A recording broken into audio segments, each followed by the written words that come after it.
فاطر السماوات والأرضين وبارئ الخلائق أجمعين الصلاة والسلام والتحية والإكرام على سيد الأولين والآخرين أفضل الأنبياء والمرسلين حبيب إله العالمين مولانا ومولى الكونين جد الحسن والحسين بالقاسم المصطفى محمد اللهم صل على محمد وآل محمد وعجل بيته الطيبين الطاهرين المعصومين الذين أذهب الله عنهم الرجس وطهرهم تطهيرا اللهم صل على محمد وآل محمد وعجل وعاد من عاداهم وانصر من نصرهم وخذل من خذلهم ولعن من نصب لهم من الأولين والآخرين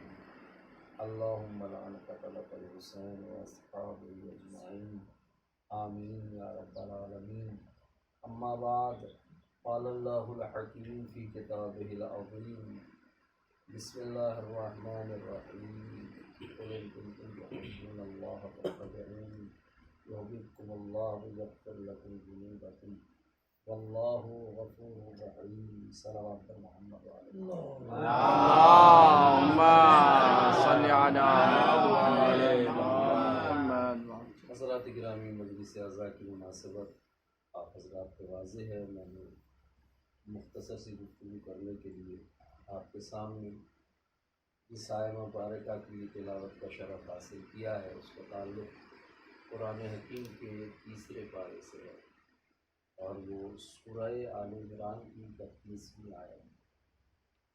اس میں خداوند متعال کا خطاب اپنے حبیب سے ہے، اپنے رسول سے ہے، پیغام ہمارے نام ہے. ارشاد ہوتا ہے قل ان کنتم تحبون اللہ، اے سرکار آپ کہہ دیجئے کہ اگر تمہیں اللہ سے محبت کا دعویٰ ہے تو ٹھیک فاتبعونی، دعویٰ ہے تو تمہیں یہ کام کرنا پڑے گا کہ میرا اتباع کرنا، اور جب تم میرا اتباع کرو گے تو میرے اتباع کا نتیجہ یہ ہوگا کہ اللہ تم سے محبت کرے گا اور تمہارے تمام گناہوں کو بخش دے گا، اور اللہ تو غفور و رحیم ہے ہی.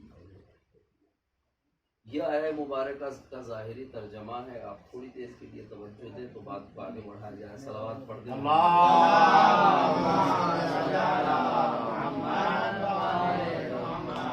اور صلوات پڑھیں عظمت محمد. اللهم صل على محمد وآل محمد وعجل آیت کے لہجے سے پتہ چلتا ہے. صلوات پڑھیں محمد والے. اللهم صل على محمد وآل محمد وعجل فرجهم. آیت کے لہجے سے یہ پتہ چلتا ہے کہ کسی نے محبت کا دعویٰ کیا، لہٰذا محبت کی دلیل کے طور پہ اس سے کچھ مطالبہ کیا جا رہا ہے. مفسرین نے بھی اس کی تائید کی ہے کہ ہاں اہل کتاب اللہ سے محبت کا دعویٰ کیا کرتے تھے، رسول اسلام سے کوئی مطلب نہیں ہے، اللہ کے رسول سے لا تعلقی کا اظہار ہے، کھل کے بھی ظاہراً بھی باطناً بھی، اور اللہ سے محبت کا دعویٰ یہ ان کا دعویٰ تھا. تو کہا گیا اگر تمہیں دعویٰ محبت ہے تو ہمارے رسول کا اتباع کرو. یعنی اللہ کا دین ایسا نہیں ہے، اللہ کا حساب و کتاب ایسا نہیں ہے کہ کسی بھی دعوے کو بغیر دلیل کے قبول کر لیا جائے. لیکن سوال یہ پیدا ہوتا ہے کہ دعویٰ کرنے والے اہل کتاب ہیں تو دلیل بھی وہی دیں گے نا. ہم کوئی دعویٰ کر رہے ہیں اپنی فہم کے اعتبار سے، اپنے علم کے اعتبار سے، اپنی استعداد کے اعتبار سے اگر ہم کوئی دعویٰ کر رہے ہیں تو ہم ہی تو دلیل دیں گے. لیکن جو دعویٰ صرف ہم سے متعلق ہوگا ہمیں اس کی دلیل دینے کا حق ہے. مثال کے طور پہ ہم دعویٰ کریں کہ ادبیات کو پڑھا سکتے ہیں تو ہم ہی تو پڑھائیں گے، جی ہم ہی پڑھائیں گے. لیکن اس دعوے میں دعویٰ تو اہل کتاب کی طرف سے ہے. اللہ دلیل کے طور پہ کہہ رہا ہے کہ تمہیں اگر ہم سے محبت ہے تو دلیل کے طور پہ تمہیں یہ کرنا پڑے گا. کیوں ایسا اللہ فرما رہا ہے؟ چونکہ جن کا دعویٰ ہے وہ اللہ سے متعلق ہے، اس لیے اللہ نے فرمایا کہ ہماری محبت کا معیار یہ ہے۔ دعویٰ اہل کتاب کا ہے کہ ہم محبت کرتے ہیں، لیکن محبت کس سے کرتے ہیں؟ محبوب کون ہے ان کا؟ وہ اللہ کی ذات ہے، اور وہ ایسا ویسا محبوب نہیں ہے جیسے ہمارے درمیان مجازی محبوب ہوتے ہیں، جن کا علم بھی محدود ہوتا ہے، اطلاع بھی محدود ہوتی ہے، تجربہ بھی محدود ہوتا ہے، لہٰذا کوئی بھی عاشق ایسے معشوقوں کو پٹی پڑھا سکتا ہے کہ ہم تم سے محبت کرتے ہیں، ہم نے آپ کو کئی دن سے نہیں دیکھا، ہم تو تڑپ بھی رہے تھے اور آپ اچھا ہوا مل گئے، ہم تو آپ سے ملنے آنے والے تھے۔ یہ سب باتیں وہاں ہوتی ہیں جہاں علم محدود ہوتا ہے، ایک دوسرے کے حالات کی اطلاع نہیں ہوتا۔ آپ کہہ رہے ہیں ہم بھی خوش ہو جائیں گے، یہاں بھائی بہت بڑی محبت ہے آپ کو، اللہ اس کی جزائے خیر دے، اور یہ دے، چونکہ علم محدود ہے، ہو سکتا ہے کچھ بھی نہ ہو، نہ یاد آ رہے ہوں، نہ آپ کے ذہن میں ہوں، نہ آپ کی فکر میں ہو، نہ آپ نے یاد کیا ہو، یعنی آدمی کو آدمی بے وقوف بنا سکتا ہے، کیونکہ انسان کا علم بہت محدود ہے، اور جتنا جتنا علم انسان کا بڑھتا جاتا ہے اتنا ہی اسے احساس جہالت ہونا چاہیے، چونکہ علم جتنا بھی ہم حاصل کر رہے کائنات کے اسرار کے مقابلے میں اس کی حیثیت ایک قطرے کے علاوہ کچھ نہیں ہے۔ کتنا بھی دنیا میں بڑا عالم ہو وہ زیادہ تر حقائق سے جاہل ہے، کیونکہ علم کا دائرہ بہت وسیع ہے۔ تو یہاں تو اللہ کو انہوں نے اپنی محبت کا محور قرار دیا تھا، محبوب اللہ ہے ان کا، ان کنتم تحبون اللہ، ہم اللہ سے واقعا محبت کرتے ہیں۔ اللہ نے کہا ہم سے محبت کرتے ہو نا تو ہماری محبت کی دلیل، ورنہ تو خود دلیل دے دیتے کوئی بھی۔ ہماری محبت کی دلیل یہ ہے کہ ہمارے رسول کا اتباع کریں، رسول کا اتباع کریں۔ اب یہاں پر مقام غور و فکر یہ ہے کہ اہل کتاب نے دعویٰ کیا تھا تو ان سے اتباع رسول کا مطالبہ کیا گیا، جو خود اللہ کا اور رسول کا کلمہ پڑھتے ہو اگر وہ دعویٰ محبت کرے تو ان سے تو بدل جائے، اولا اطاعت کا مطالبہ کیا جائے گا۔ واہ سبحان اللہ۔ ہم جو آج دعویٰ محبت کرتے ہیں تو ہم سے تو اور زیادہ تقاضا ہونا چاہیے، اور تقاضا ہے کہ اطاعت اور اتباع کرو۔ آج ہمارے درمیان کیا ہے؟ دعویٰ محبت ہے، ہر جگہ محبت کی نشانیاں فراہم کی جاتی ہے، محبت کا ثبوت کیا جاتا ہے، کما لگا رہے ہیں صاحب محبت میں لگا رہے ہیں، زنجیر کا ماتم کر رہے ہیں صاحب محبت میں کر رہے ہیں۔ اما جب محبت اہل بیت سے ہے تو معیار محبت بھی انہی سے پوچھنا پڑے گا۔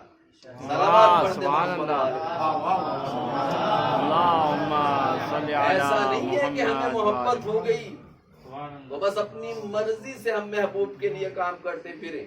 کیا کہا جا رہا ہے؟ اہل کتاب یہود و نصارہ تمہیں ہم سے محبت ہے نا تو معیار محبت ہم طے کریں گے، دعویٰ تمہاری طرف سے ہوگا، دلیل میں جو چاہے ہم مان سکتے ہیں۔ لہٰذا ان کے دعوے کو جھٹلایا نہیں گیا، جھٹلایا نہیں گیا۔ ہاتھ کنگن کو آرسی کیا اور پڑھے لکھے کو فارسی کیا؟ آپ نے دعویٰ محبت کیا ہے تو لیجیے آ جائیے، ہم جھٹلاتے نہیں ہیں۔ فاتبعونی، ہمارے رسول کا اتباع کریں۔ ان سے کہا جا رہا ہے دعویٰ محبت ہے تو رسول کا اتباع کریں، لہذا پوچھنا پڑے گا ہمیں جس سے محبت ہے اس کے مطابق ہمارا عمل بھی ہے یا نہیں۔ اپنی طرف سے ہم محبوب کی محبت میں کوئی بھی عمل انجام نہیں دے سکتے۔ کما لگائی ہے محبت حسین میں لگائے، زنجیر کا ماتم کیا محبت حسین میں کیا، اور ہمارے جو لڑکا پیدا ہوا ہے اس کے ہم نے کان میں بندیا ڈالی تو مولا کی محبت میں ڈالی ہے، اور ہم نے جناب عباس علیہ السلام کی خاطر اس کے شانے پہ چاقو مارا ہے تو مولا کی محبت میں مارا۔ صاحب محبت آپ کر رہے ہیں تو آپ کو بالکل آزاد تھوڑی کر دیا گیا، مختار تھوڑی، چاہے جیسے محبت کریں۔ خدا نہ خواستہ یہ لیلا مجنو کی محبت تو نہیں، یہ اللہ کی محبت ہے، اللہ کے رسول کی محبت ہے، اہل بیت طاہرین کی محبت ہے۔ وہ پاک ہے تو یہ محبت بھی پاکیزگی چاہتی ہے۔ واہ واہ واہ واہ، کیا کہنے۔ صلوات پڑھ دے محمد و آل محمد پر۔ صل علی محمد و آل محمد. میرا مقصد کوئی لمبی چوڑی مجلس پڑھنا نہیں ہے آپ کے سامنے، صرف حالات کی طرف توجہ دلانا ہے. آج ہمارے شیعہ معاشرے میں محبت کے نام پہ کیا نہیں ہو رہا ہے. حد ہو گئی. آدمی کے یہاں سے غیرت ناموس مرتی جا رہی ہے. عورتوں کو لایا جا رہا ہے، سر کھول کے لایا جا رہا ہے کہ محبت اسیران اہل بیت، ان کا سر بھی کھلا ہوا تھا کوفہ و شام میں، لہذا کوئی حرج نہیں ہے. اور میڈیا پہ تو عام ہے، میڈیا پہ تو عام ہے کہ کھلے سر ہو کے خواتین ہماری نوحیں پڑھ رہی ہیں سریلی آواز میں. عام ہو چکی ہے یہ بات. دوپٹہ گلے میں ہے، کالا لباس ہے، جمپر پہن رکھا ہے، اور پورے تمام لوازمات ہیں، اور مولا کا نوحہ پڑھا ہے. کوئی بات نہیں ہے مولا کی نوحہ. کس کی محبت ہے یہ؟ کن سے آپ محبت کر رہے ہیں؟ ہم کہاں جا رہے ہیں؟ سب سے زیادہ حساس تو آدمی کو اپنی ناموس کے بارے میں ہونا چاہیے. یہ کون سی عزاداری ہے؟ یہ کون سی محبت ہے جس میں آپ کو بالکل چھوٹ دے دی گئی ہے؟ نہیں. اگر اہل بیت سے محبت ہے تو اہل بیت کی محبت ایسا ویسا کوئی کھیل تماشا نہیں ہے. اللہ نے اسے جزو دین بنایا ہے تو دین کے قوانین کے تحت کی جائے گی. واہ سبحان اللہ سبحان اللہ. ایسے تھوڑی ہے کہ آپ کسی سے محبت سبحان کرنے اللہ لگے، سبحان اللہ. آپ مجھ سے محبت کرنے لگے، میں آپ سے محبت کرنے، کوئی قانون کی ضرورت ہی نہیں ہے. ہمارے اپنے دل کی مرضی ہے، ہم آپ کو چاہنے لگے، آپ ہمیں چاہنے لگے. لیکن اہل بیت کی محبت ایسی نہیں ہے. اللہ نے باقاعدہ دینی و قانونی اعتبار سے اس کا مطالبہ کیا ہے. جب محبت کا مطالبہ ہے تو محبت کے لیے قوانین بھی مقرر کیے ہیں، اس کی نشانیاں بھی بتائی ہیں، اس کی علامتیں بھی بتائی ہیں کہ محبت کیسے کرنا ہے، کن حدود میں رہ کے کرنا ہے. یہ قوم کو سمجھانا بہت ضروری ہے، اور یہ سمجھانے کے لیے ہم اور آپ ہیں. سب سے زیادہ ہماری ذمہ داری ہے کہ ان نزاکتوں کو، ظرافتوں کو سمجھائیں. چپ سادھ لینے ایسے مقامات پر دانشمندی نہیں ہے. مال امام کا تقاضا ہے، اس صنف کا تقاضا ہے، ورثہ انبیاء ہونے کا تقاضا ہے کہ ہم بولیں. جہاں بھی دین کی بات آئے، جہاں بھی شریعت کی بات ہے، ہمیں خاموش نہیں رہنا چاہیے، بولنا چاہیے، اپنے سماج کی اصلاح کرنا چاہیے. افسوس ہوتا ہے کہ لوگ ممبروں پہ بیٹھتے ہیں جا کے ہندوستان میں، اور ایک بھی جملہ ایسا نہیں کہتے جو معاشرے کی اصلاح کے لیے ہو. ایسی ایسی مجلسیں سننے میں آ گئی، جبکہ متوجہ کیا گیا ہے. بس ساری فکر ہے، نعروں کی فکر ہے. زور سے صلوات پڑھ دی جائے، زور سے نعرے لگا دیے جائیں، اور بعد میں آ کے لوگ تعریف کریں. امام سجاد علیہ السلام نے دربار یزید میں جہاں مولا کے قاتل موجود تھے، سب تماشائی کے طور پہ آئے تھے. خطیب یزید کا خطیب تھا، وہاں اسے ٹوک دیا تھا. اور ہم میں کسی کی ضرورت پیدا نہیں ہے، ہم بھی اپنے ساتھیوں سے نہیں کہتے. ہمیں توجہ دینی چاہیے، بالخصوص مجالس امام حسین علیہ السلام کا تو مقصد ہی اصلاح ہے. چونکہ مقصد قیام کربلا اصلاح امت ہے، تو عزاداری امام کا مقصد بھی اصلاح امت ہونا چاہیے. واہ سبحان اللہ. میرے عزیزوں، محبت کی آڑ میں جانے کیا کیا کیا جا رہا ہے. ابھی کل ایک صاحب مجھے ایک ویڈیو دکھا رہے تھے. ایک صاحب امامہ لگائے ہوئے تھے، عبا پہنے ہوئے تھے. انہوں نے اپنی پہلے قبا اتاری، ردا اتاری، پھر قبا اتاری، پھر امامہ اتارا، پھر کرتا اتارا، اور پھر زنجیر کا مالا. انہوں نے کمنٹ کیا، ہمارے ساتھی نے کمنٹ کیا کہ کیا کر رہے ہو، کس کو راضی کرنا چاہتے ہو، کس کو راضی کرنا چاہتے ہو، شرم کرو، حیا کرو. باقاعدہ کہا. جواب میں انہوں نے کہا تمہیں شرم کرنی چاہیے، ہم تو مولا کے عشق میں ایسا کر رہے ہیں. محبت کا مطلب بے بندو باری، محبت کا مطلب بغاوت ہے. وہ ویڈیو مل سکتی ہے، باقاعدہ ویڈیو بنوائی گئی ہے. خون بہ رہا ہے، پھر امامہ رکھ کے چلے ہیں مجمع کے درمیان سے. کیا کرنا چاہتے ہیں، کسے دکھانا چاہتے ہیں؟ جب تک ہم حساس نہیں ہوں گے دین کے سلسلے میں، کوئی بھی حساس نہیں ہو سکتا.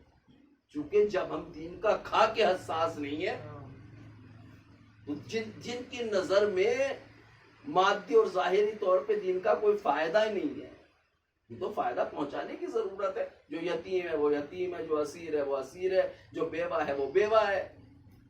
ان تک تو خمس پہنچ ہی نہیں رہا ہے، فطرہ پہنچ ہی نہیں رہا ہے. دین کو ملموس نہیں کیا ہے، دین کی ہمدردی کو عوام نے ابھی. میں ملموس و محسوس کرانے کی ضرورت ہے، لیکن ہم نے تو محسوس کیا ہے. یہ ہمارا فریضہ ہے، درد دل کر رہا ہوں. حالات بہت برے ہیں اور حساس حالات ہیں ہمارے لیے. لہٰذا محبت کی آڑ میں سب کچھ کرنے کی اجازت نہ دی جائے کہ ہم تو محبت میں یہ کر رہے ہیں. عورتوں کی مجلسیں جگہ جگہ مائک پہ ہو رہی ہیں، جگہ جگہ مائک پہ کھلے عام عورتوں کی مجلسیں ہو رہی ہیں. کوئی کہنے والا نہیں، کوئی کہنے والا نہیں. قُلْ إِن كُنتُمْ تُحِبُّونَ اللَّهَ فَاتَّبِعُونِي. اگر محبت کا دعویٰ ہے تو اطاعت کرو، اتباع کرو.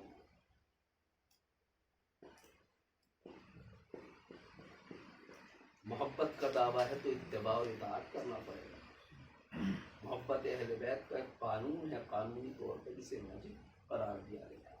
اس کے کچھ حدود ہیں، حدود ہیں. یہ ایک ذمہ داری ہے، شرعی اور دینی ذمہ داری ہے. جو محبت اہل بیت کرنے والے ہیں وہ تو اپنے امام کے چہرے کو دیکھتے رہتے ہیں.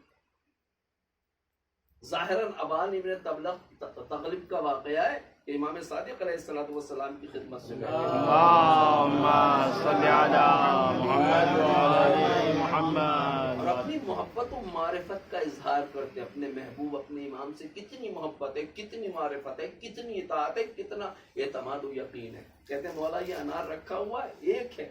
اگر آپ کہہ دیں گے کہ یہ دو ہیں تو میں دو ہی مانوں گا. ایک ہے، یعنی اتنا مطیع ہوتا ہے مولا کا جانے والا کہ اگر کوئی بات اس کی سمجھ میں بھی نہ آئے تو حکم مولا سمجھ کے اس پہ عمل کرتا ہے. یہ اطاعت کا مطلب. اسی ولایت کو تو پیش کیا گیا تھا غدیر خون میں. مولا بھی تصرف ہونے کے کیا معنی ہے؟ اسی ولایت کو ہماری بات سمجھ میں آئے یا نہ آئے ہمیں عمل کرنا ہے. جو یہ سوچنے میں لگ گیا کہ مولا نے ایسا حکم دیا ہے، اللہ نے ایسا حکم ہے، رسول اللہ نے یہ بتایا، ہماری تو عقل میں نہیں آتا، وہی امتحان میں فیل ہو جاتا ہے.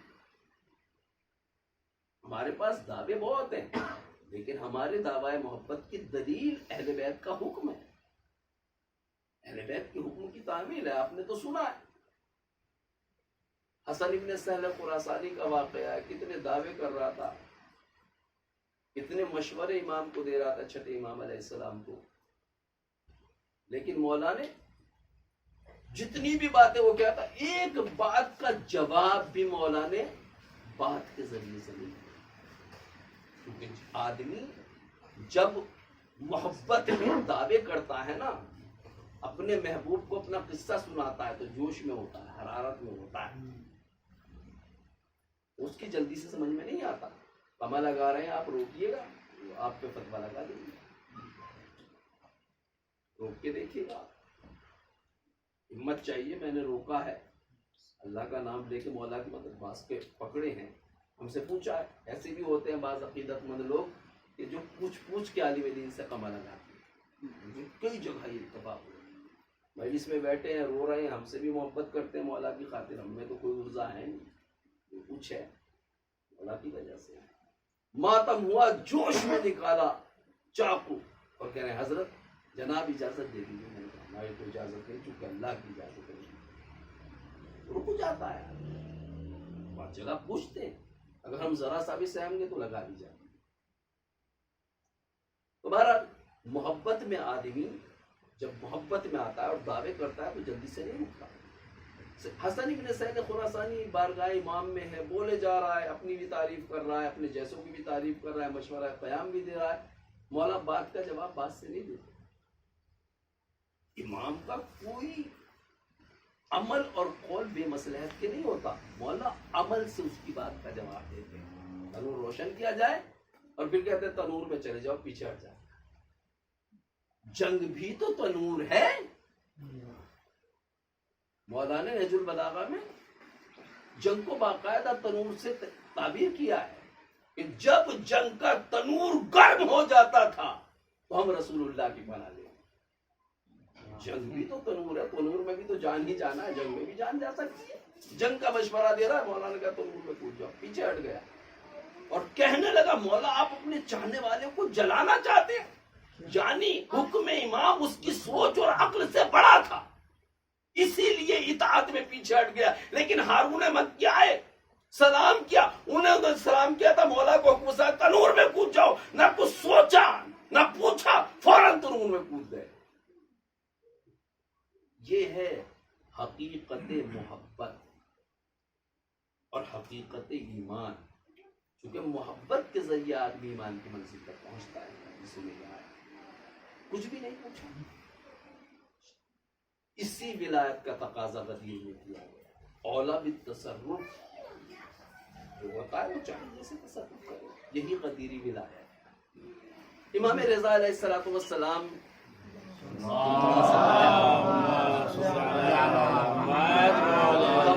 اماموں کی طرح سے مولا نے بھی محبت کا معیار اطاعت کو قرار دیا اور باقاعدہ اظہار ناراضگی فرمایا ہے.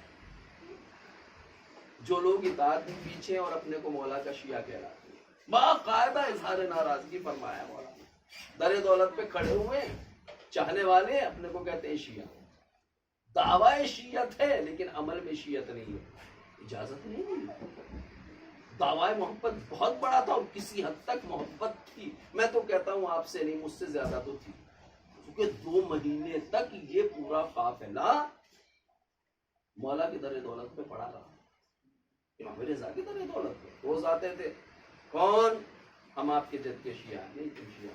کیونکہ اطاعت سے وجہ نہیں بتائی گی. باقاعدہ انا مشغول، ان سے کہہ دو ان کو لوٹا دو، میں مشغول ہوں. امام رضا علیہ السلام 1 دن 2 دن 60 دن. اور جب آئے اتنی بڑی محبت تھی، اتنی بڑی محبت تھی. ہمارے یہاں تو جوگی پورا بھی کوئی جاتا ہے اگر شفا کی خاطر تو 40 دن سے زیادہ نہیں ہوتا. 40 دن اگر شفا کی کچھ امید ہوتی تو چلا کرتا ہے، ورنہ واپس آ جاتا. اور انہیں روز دھتکارا جا رہا ہے، پھر بھی 60 دن تک پڑے ہوئے ہیں در دولت پہ. میں یہ واقعہ سننے کے لیے نہیں ہے یا میری طرح سے مجلس میں بس پڑھنے کے لیے نہیں ہے سنا دیا. کہ واقعہ ہمیں سوچنا چاہیے کہ ہم کہاں کھڑے ہوئے ہیں. دعوی محبت میں ہمارا مقام کہاں ہے؟ ان اہل خراسان سے بھی کہیں پیچھے تو نہیں ہے. 60 دن تک در دولت تو پڑے ہوئے. 60ویں دن پوچھا، خادم سے کہا آخر بات کیا ہے، ہمارا قصور کیا ہے؟ کون سا ایسا گناہ سرزد ہوا ہے کہ فرزند رسول اجازت نہیں دے رہے ہیں؟ کہا دربان سے بھائی معاملہ بہت آگے بڑھ چکا ہے. شمد بنا آداؤنا، اب ہمارے دشمن ہم پہ ہنسنے لگے. یہ آئے تھے اپنے امام کی موت پہ، خراسان آئے تھے زیارت کے، بہت شماتت کر رہے ہیں دشمن. اور بھائی ہماری بے عزتی بہت ہوگی، اور مولا سے جا کے کہہ دینا کہ ہم خراسان سے بھی چلے جائیں گے اور اپنے وطن بھی نہیں جائیں گے، کیونکہ وطن والوں کو کیا منہ دکھائیں گے. باقاعدہ بھی مطلب میں موجود ہے. علامہ مصباح ازدی نے بھی لکھا ہے، جیان صادق میں لکھا ہے. ہم وطن میں بھی منہ دکھانے کے قابل نہیں ہیں. آخر ہمارے ساتھ یہ سلوک کیوں کیا گیا؟ شکایت پہنچائی. پھر مولانا نے کہا اچھا اجازت انہیں بلایا. 60 دن کے بعد یہ داخل ہوئے مولا کے شریعت کو. روایت کے لفظیں ہم سے تو برداشت بھی نہیں ہوتا، کیونکہ ہم تو محبت کا معیار اپنے اعتبار سے طے کرتے ہیں نا. اس کے باوجود بھی انہوں نے جا کے سلام کیا تو مولا نے جواب نہیں دیا. روایت جا کے دیکھو، جواب سلام نہیں دیا. یہ کھڑے تھے تو مولا نے انہیں بیٹھنے کے لیے نہیں کہا، یہ کھڑے تھے. اظہار ناراضگی پر انہوں نے پوچھا تو بندے رسول بجائے کیا سلام کرنے کے بجائے کہ تم نے جھوٹ بولا ہے، جھوٹ بولا ہے، دعوی تشیع کیا ہے، تم نے شیعت کا دعویٰ کیا. شیعت کا دعویٰ بہت بڑا دعویٰ ہے. تو سلمان تھے، ابوذر تھے، عمار تھے، قمبر تھے، میثم قمار تھے، لوگ شیعہ تھے جو ہمارے کسی امر کی مخالفت نہیں کرتے تھے، اور جس عمل سے ہم روکتے تھے اس سے یہ سارے واجبات پہ عمل کرتے تھے، سارے مستحبات پر. اور تم لوگ ایسے نہیں ہو، تم میں وہ نشانیاں نہیں پائی جاتی ہیں. اور جہاں تمہیں تقیہ نہیں کرنا ہے متقیہ کرتے ہو، اور جہاں تقیہ کرنا چاہیے متقیہ نہیں کرتے. محب تو تھے، شیعہ نہیں تھے. جب محبت عروج کو پہنچتی ہے اور حقیقت میں بدلتی ہے تب شیعت کا آغاز ہوتا ہے.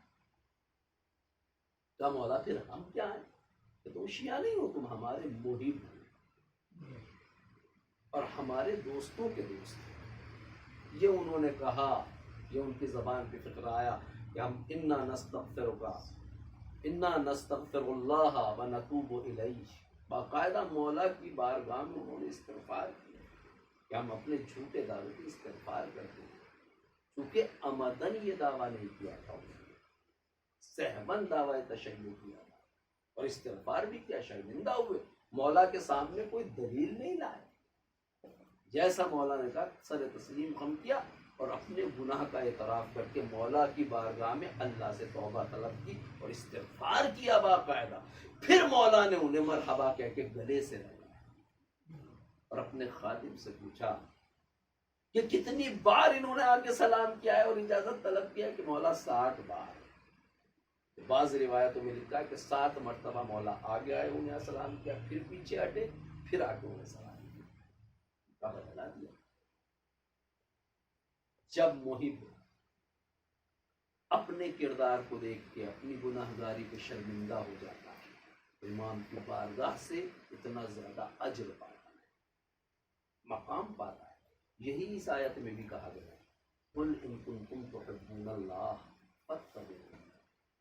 کہہ دیجیے اے رسول اگر تم لوگوں کو اللہ سے محبت کا دعویٰ ہے تو ہمارا اتباع کرو. اتباع ایک چیز ہے محبت کے مقابلے میں، لیکن اللہ کی طرف سے جو اس کی جزا ہے وہ 2 جزائیں ہیں، دونوں بڑی عظیم جزا ہے جو حبیب کو مل رہا. تم ہمارے رسول کا اتباع کرو گے نعرہ محبت کے بعد تو اللہ بھی تمہیں دوست رکھے گا. وَيَغْفِرْ لَكُمْ ذُنُوبَكُمْ. یہ بڑی جزا ہے. ایک قدم تم بڑھاؤ گے ہم تمہاری طرف تم سے زیادہ بڑھیں گے، تمہیں دوست بھی رکھیں گے، تم سے محبت بھی کریں گے اگر حقیقت میں تم پیروی کرو گے ہمارے رسول، اور تمہارے تمام گناہوں کو بخشیں گے. یہ مقام اطاعت ہے. اس کا مطلب جب کردار میں سستی پائی جاتی ہے تو محبت بھی سست ہوتی ہے، اور جب محبت واقعی منزل میں آ جاتی ہے تو اطاعت بھی واقعی منزل میں آ جاتی ہے. واقعاً اگر تمہیں اللہ سے محبت ہے تو میرا اتباع. یہی اللہ کا پیغام ہے رسول اللہ کے ذریعے، یہی ہر امام کا پیغام ہے. ہر امام کا پیغام ہے اگر محبت ہے تو اطاعت بھی ہونی چاہیے، اور اس محبت کا فائدہ، اطاعت کا فائدہ ہماری ہی طرف پلٹتا ہے. محبت کی 2 قسمیں ہیں، ظاہری محبت بھی ہوتی ہے، واقعی محبت بھی ہوتی ہے. محبت کے درجات ہیں، ان کی محبت بھی تھی، ہماری محبت بھی تھی. یہ بھی روشنی ہے. 10 لائٹیں اور لگا لی جائے وہ بھی روشنی ہے. تشکیل کی حقیقت ہے محبت اور نفرت. ہم بھی محب ہیں، دوسرے بھی محب، لیکن یہ محبت جب عروج کو پہنچتی ہے تو پھر محبوب کا قدم قدم پہ اتباع ڈھونڈ، اسی کو شریعت سے حاصل کیا جاتا ہے. اسی کا ائمہ طاہرین نے مطالبہ کیا. ورنہ دعویٰ محبت اور اظہار محبت تو معمول کو بھی تھا، اور ایسا محبت کا اظہار کرتا تھا کہ بعض علماء کو بھی دھوکہ ہوا ہے، اسے شیعہ بھی تھا. اس طرح سے محبت کا ڈھونگ رچایا تھا معمول نے کہ لوگوں کو دھوکہ ہوا، شیعوں کو بھی دھوکہ ہوا کہ اہل بیت کا طرفدار ہے، لیکن ایسا نہیں تھا. جب اس نے حکومت پیش کی کہ یہ کسی کا حق نہیں ہے کہ فرزند رسول امام رضا علیہ السلام کا حق ہے، تو بہت سے شیعوں کو دھوکہ ہوا. بعض لوگوں نے آ کے مولا کو مدینے میں مبارکباد بھی پیش کی ہے. خراسان میں بھی بہت سے شیعوں کے گروہ نے آ کے مبارکباد پیش کی ہے کہ آپ کو حکومت دی جا رہی ہے، لیکن یہ محبت کی بنیاد پہ نہیں تھا. چونکہ جو مامون حکومت کا اتنا زیادہ حریص ہو کہ باقاعدہ اپنے بھائی امین سے حکومت کی وجہ سے اس نے 5 سال تک تقریباً جنگ لڑی ہے. 5 سال تک حکومتی کشمکش امین و مامون کے درمیان میں جاری رہی، اور مامون کو جب تک اطمینان و قرار حاصل نہیں ہوا جب تک کہ امین کا سر کاٹ کے اس کے سامنے لا کے دیا۔ جو حکومت کا اتنا زیادہ حریص ہو، جس کے دل میں حکومت کی اتنی زیادہ طلب ہو، وہ اتنی آسانی سے مولا کو حکومت کیسے دے سکتا؟ لہذا یہ ظاہری محبت کا دعویٰ تھا، جس کے بعد پیچھے اتباع نہیں، یہ قلبی محبت نہیں۔ اور اسے مولا نے باطل کیا جب مدینے سے آپ چلے تو روضہ رسول سے جب رخصت ہوئے تو آپ نے اس کو باطل کیا جگہ جگہ۔ یہ مکاری حقیقت میں ایسا نہیں ہے، لوگوں کے دلوں کو اپنی طرف متوجہ کرنے کے لیے معمول نے ایسا کیا۔ ایرانیوں کی توجہ کو حاصل کرنا چاہتا تھا، بنی فاطمہ کی توجہ کو حاصل کرنا چاہتا تھا، اور جو شیعہ پھیلے ہوئے تھے عرب و عجم میں ان کی توجہ کو حاصل کرنا چاہتا تھا۔ مولا نے اس کو باطل کیا اپنی بصیرت سے۔ روضہ رسول سے جب رخصت ہوئے تو رخصت ہونے کا انداز عجیب و غریب، جس سے حکومت اس کا حق کیا جا رہا اس کا انداز نہیں ہے۔ تڑپ تڑپ کے رو رہے تھے، بلند آواز سے رو رہے تھے۔ رخصت ہوتے تھے، پھر مرقد رسول سے آپ رخصت ہوئے، پھر جا کے روضہ رسول سے لپٹ جاتے۔ ایسا محسوس ہو رہا تھا کہ مدینے سے آپ رخصت نہیں ہونا چاہتے، اور یہ عمل پوری امت دیکھ رہے۔ آپ چاہتے تھے کہ معمول کی مکاری کو بے نقاب کر دے، امت روکے نہیں رہے۔ پھر آپ نے اہل حرم کو حکم دیا جب چلنے لگے کہ اے میرے اہل بیت، مجھ پہ رو، میں پلٹ کے نہیں آؤں گا، یہ سفر میرا سفر شہادت ہے، سفر قتل ہے۔ سب کو رونے کا حکم دیا، اور باقاعدہ بعض مقاتل میں ہے کہ آپ نے یہ فرمایا کہ اتنی زور سے رو کہ میرے کانوں تک آواز پہنچے۔ عزیز ہو، مسئلہ مولا کے کانوں تک آواز پہنچنے کا نہیں ہے۔ ہم کربلا کے شہیدوں کو کہیں سے بھی روئیں وہ تو سنتے ہیں، چونکہ شہید زندہ ہوتا، اور مولا تو باقاعدہ وہاں موجود تھے۔ مسئلہ یہ تھا، اپنے لیے کہا جا رہا تھا، بصیرت یہ تھی تاکہ امت بھی آواز گریہ کو سنے۔ اور مامون نے جو جال بچھایا سازشوں کا، مکاری کا، اس کی حقیقت امت کے سامنے بے نقاب ہو گیا ہے۔ مامون نے جو سفر کا اہتمام کیا تھا بظاہر وہ خلوص احترام پہ مشتمل تھا، اجنبی راستوں سے لانے کے لیے کہا تھا، لیکن مولا نے اس سفر کو بھی اسلامی سفر بنا دیا، ولایتی سفر بنا دیا، ہر قدم تو اس کی سازش کو ناکام کیا۔ مامون نے کہا بھی ہے، فرزند رسول آپ نے مجھ سے خوب انتقام لیا ہے، مدینے سے چلے تو روئے اور رونے کا حکم دیا، بازار نیشاپور میں ایسی حدیث سنائی، مجھ سے انتقام تھا۔ پھر اس نے بہت بڑے علمی مناظروں کا اہتمام کیا، دنیا بھر کے 4000 دانشمند اکٹھا کیے، یہ سب مولا کے لیے کیا گیا، اور آخر میں جب برداشت نہیں ہوا تو وہی اپنے آبا و اجداد کی روش پہ چلا اور مولا کو زہر دیا گیا۔ مولا کو غریب الغربا کہا جاتا ہے، کیوں؟ کیونکہ پردیس میں پڑھا۔ دوسرے امام بھی پردیس میں تھے، امام ہادی بھی پردیس میں تھے، امام جواد بھی پردیس میں تھے، امام حسین بھی پردیس میں تھے، لیکن شاید امام کو غریب الغربا کہنے کی وجہ یہ ہے کہ امام ہادی بھی پردیس میں تھے لیکن گھر والے تو ساتھ تھے، امام جواد گھر میں تھے لیکن امام جواد پردیس میں تھے لیکن گھر والے تو ساتھ تھے۔ امام کاظم علیہ السلام ضرور قید خانے میں تھے لیکن پھر بھی عرب کی سرزمین پہ تھے، لیکن امام رضا سب سے دور تن تنہا زہر کی شدت سے مولا کا سارا بدن زرد ہو چکا تھا، کروٹیں بدل رہے تھے۔ بعض ارباب تاریخ نے لکھا ہے کہ 50 مرتبہ اپنے حجرے سے نکلے، کبھی اندر جاتے تھے کبھی باہر آتے تھے، اتنے میں کیا دیکھا کہ آپ ذات کی شدت کی وجہ سے بستر پہ لیٹ گئے، اور ابا سلط نے دیکھا کہ ایک جوان مدینے سے آیا ہے۔ میں نے پوچھا تم کیسے آئے؟ کہ جو اللہ مجھے مدینے سے یہاں تک لے کے آیا ہے، دروازے تو بند تھے۔ ابو سلط کہتا ہے آپ کیسے داخل ہوئے؟ کہ اسی اللہ نے مجھے اس گھر میں داخل کیا جو مدینے سے خراسان تک لے کے آیا ہے۔ پھر امام جواد علیہ السلام سے ابا سلط پوچھتے ہیں آپ کا نام کیا ہے؟ تو آپ کے انا حجت اللہ علیک اپنا تعارف کرا، انا محمد ابن علی، اور اس کے بعد تیزی کے ساتھ حجرے کی طرف بڑھے۔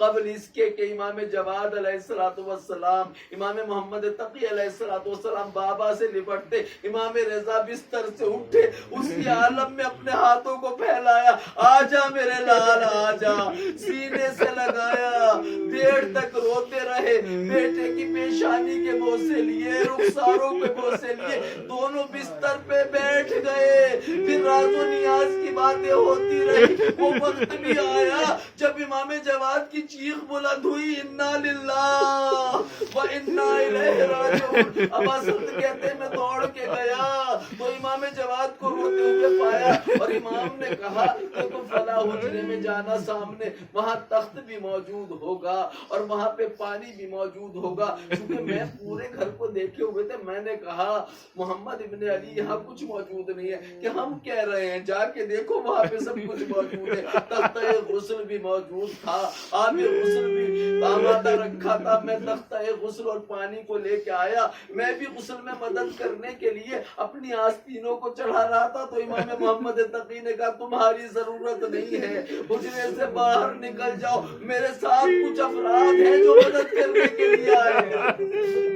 اجرکم اللہ، مولا نے اپنے ہاتھوں سے غسل دیا، پھر جب غسل دے چکے تو مجھے آواز دی اور کہا فلاں حجرے میں جاؤ، وہاں پہ حنوط کے لیے کافور بھی رکھا ہوا ہے، کفن بھی رکھا ہوا ہے، تابوت بھی رکھا ہوا ہے۔ اس سے پہلے میں نے کبھی یہ چیزیں نہ دیکھی تھی کہ لیکن امام محمد تقی کے کہنے سے جب میں گیا تو واقعا سب کچھ موجود تھا۔ میں آیا، امام محمد تقی علیہ السلام نے اپنے غریب الغربا بابا کو کفن بھی دیا، حنوط بھی کیا، اطمینان سے نماز جنازہ بھی پڑھی۔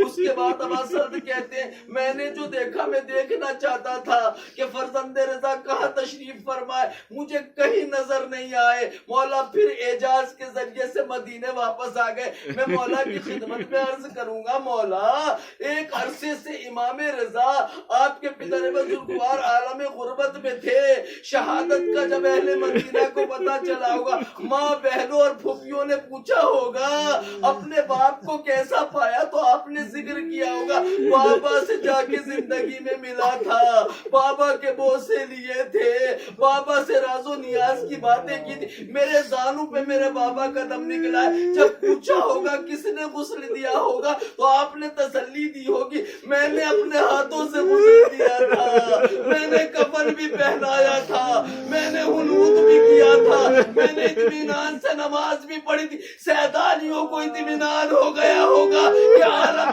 غربت میں تھے لیکن تمام مراسم اچھے طریقے سے انجام پا گئے۔ میں کہوں گا مولا آپ کے سید سجاد بھی تو کربلا سے لٹ کے مدینے گئے تھے، اے مولا آپ کے جس سے بھی تو سوال ہوا ہوگا، کبھی ام البنین نے پوچھا ہوگا، کبھی ام سلمہ نے پوچھا ہوگا سید سجاد ہمارے حسین کا کیا کیا، بابا کو کہاں چھوڑ کے آئے، بیمار کیسے گئے، وہ بھی نانی اماں نہ پوچھئے۔ جب 11 محرم کو چلا تھا وہ عالم یہ تھا، باپ کا لاشا جلدی ریتی پہ پڑا ہوا تھا، نہ غسل تھا نہ کفن تھا، جوان بیٹا ہاتھوں میں ہتھکڑیاں، گلے میں توق اور کمر میں لنگڑ تھا، باپ کو یوں ہی چھوڑ کے میں کوفہ و شام کی راہوں پہ رواں دواں تھا۔ انا للہ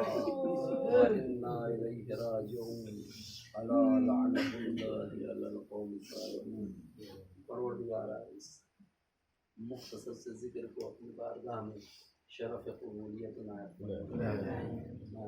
مجلس کی طرف سے اس ذکر شہادت کو امام رضا علیہ السلام کی خدمت میں شرف قبولیت عنایت فرما، ان کو اور ہمیں مولا کی بامعرفت زیارت کے ساتھ ساتھ آخرت میں ان حضرت کی شفاعت سے مشرف فرما۔ پروردگار ہمیں اپنے فرائض کی طرف متوجہ فرما۔ پروردگار ہمیں اس دین مبارک کو جس کی خاطر ائمہ اطہار نے بے پناہ قربانیاں دی ہیں، اس دین کو سمجھنے سمجھانے، اس پہ عمل کرنے اور عمل کرانے کی توفیق عنایت فرما۔